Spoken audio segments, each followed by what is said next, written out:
Hey guys, welcome to Cafe Maddy and another vlog. Today, instead of cooking, I wanted to take you guys around a pretty realistic workday as a dentist. I'm currently a content creator and you might know me better as Cafe Maddy and my recipes, but I'm also a part-time dentist here in New York City. As I take you along my day, I also wanted to talk about something most dentists probably won't talk about, which are downsides of this dental career.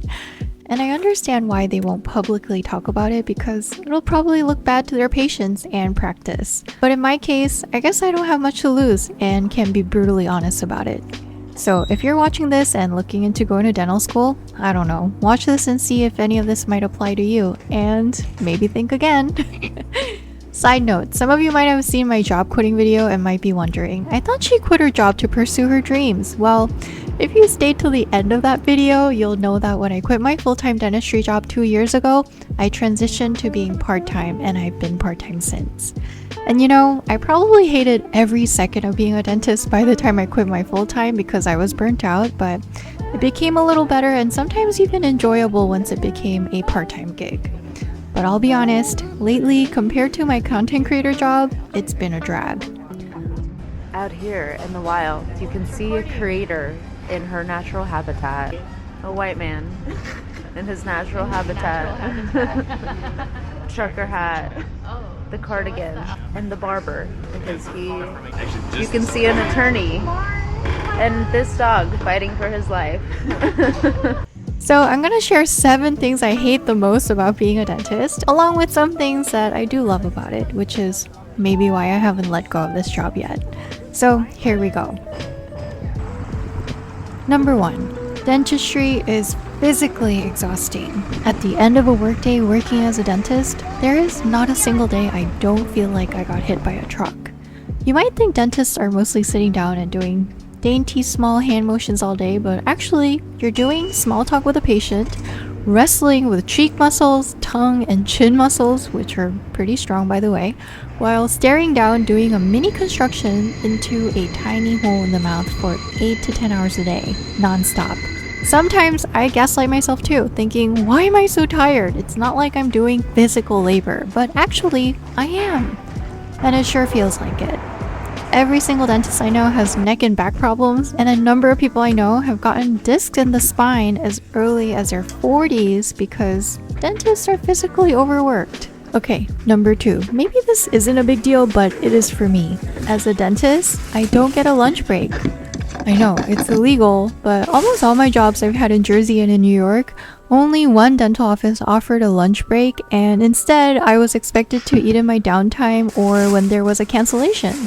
The thing is that patient cancellation can be at 10 a.m. or 4 p.m. or there might not be downtime at all. So when I'm at work, oftentimes I take a few bites of my sandwich in between patients, put my sandwich down, and come back to it every downtime that I get. And when it's super busy, I only have time to finish half my sandwich and I have to take home the other half.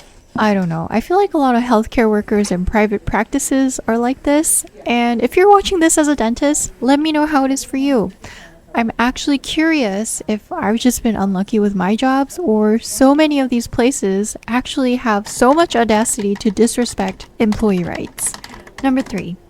Dentistry is emotionally draining. With a handful of exceptions, the dental office isn't exactly where people want to be. I would say that any public-facing service job would be like this, but it's a lot to deal with when you see about 15 to 20 patients a day, and most of them are scared, anxious, demanding, or they talk too much, or sometimes even straight up rude. It's already draining to have a person in front of you already in pain and getting an uncomfortable procedure that you're performing, even if, at the end of the day, you're providing a much needed solution to their problem. And let me tell you, it's 1,000 times worse when they give you attitude. There is nothing more that ruins my day than a nasty, rude patient. And you'd be surprised, it happens a lot more than you think.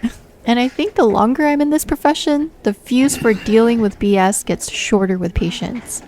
Okay, but that being said, getting to meet so many people in so many different parts of their life is maybe the best part of being a dentist. While some people are draining, others are truly wonderful, interesting, and admirable even, and I love getting to know them as humans, even during the short time I spend with them during their appointment. You know, now that I think of it, this must be the reason why I have a hard time letting go of my part-time dentist job. The fact that only through this job I get to see a slice of life of all kinds of New Yorkers.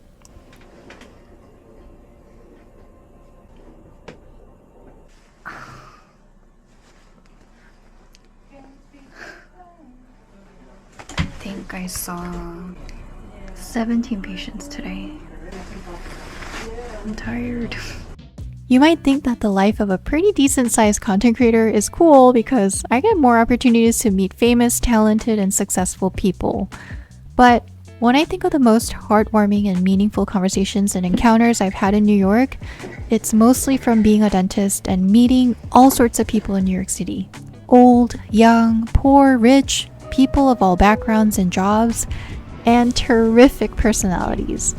I'm always touched when I meet middle-aged daughters taking care of their elderly mother, and sometimes I meet elderly couples taking care of each other while one of them is sadly very sick. I meet women in their 30s, single, happy, and thriving, women in their 40s with teenage daughters, young teachers, old professors, musicians, Broadway actresses even, medical students, doctors, surgeons.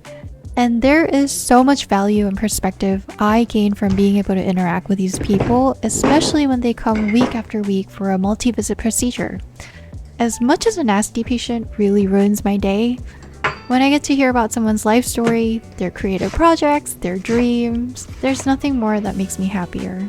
So for now, maybe I don't think it's healthy for me to be in my New York City young professional bubble that's so easy and comfortable and hard to escape at times. Anyway, I digress. Back to what I hate about dentistry. Okay, speaking of people, number 4. Although I like some of my patients, I don't like dentists. I said it. I don't like the dentist network. I don't like the dentist community. I have had the absolute worst experience going to dentist networking events when I was looking for jobs in New York City.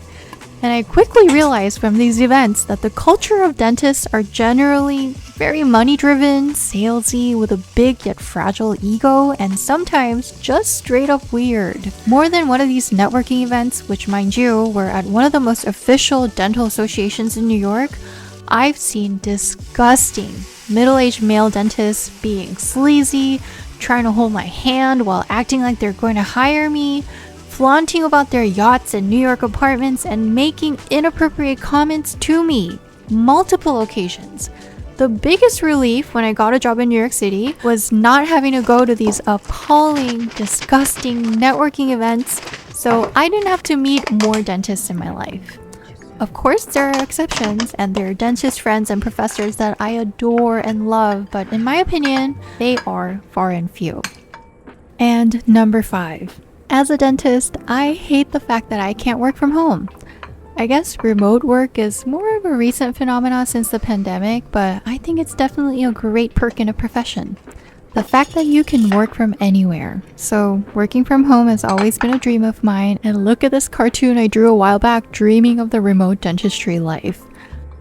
Although it didn't work out exactly the way I thought it would, I'm actually so happy that as a content creator, I can make content at home the rest of the week.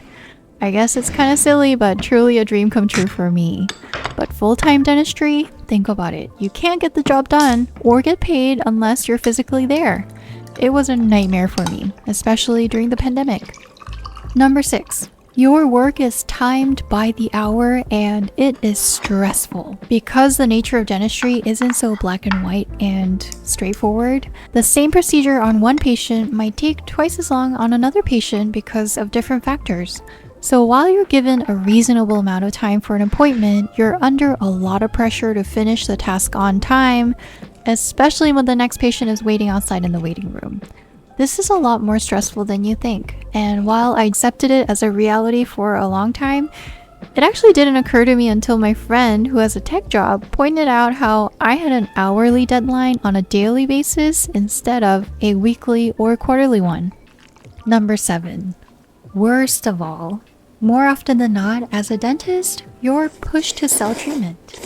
And this is why dentists often come off salesy, and I get it. Even as a dentist, it's off-putting and it's embarrassing.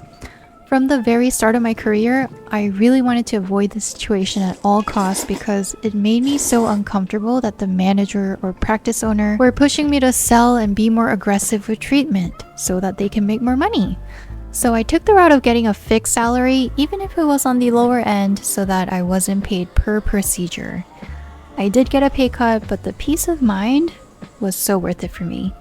But I remember the majority of the job interviews I was doing and the jobs that I've quit right away, it really felt so awful to be put in a position to push treatment on patients. Not all practices will be this way, but some of the jobs that I've had, it definitely felt that way. And that being said, being a dentist is a very well-paid job. Even with the pay cut that I just mentioned, I'll be honest, I like that about dentistry. The fact that the hard work pays well at the end of the day. I've said this before, but it's a huge privilege to enter this profession in the first place because of the sheer amount of money that goes into the education. But I don't know. These days you can go to a coding bootcamp that costs a fraction of dental school education and exceed the dentist salary straight out of college. But that's something you should talk about with somebody else.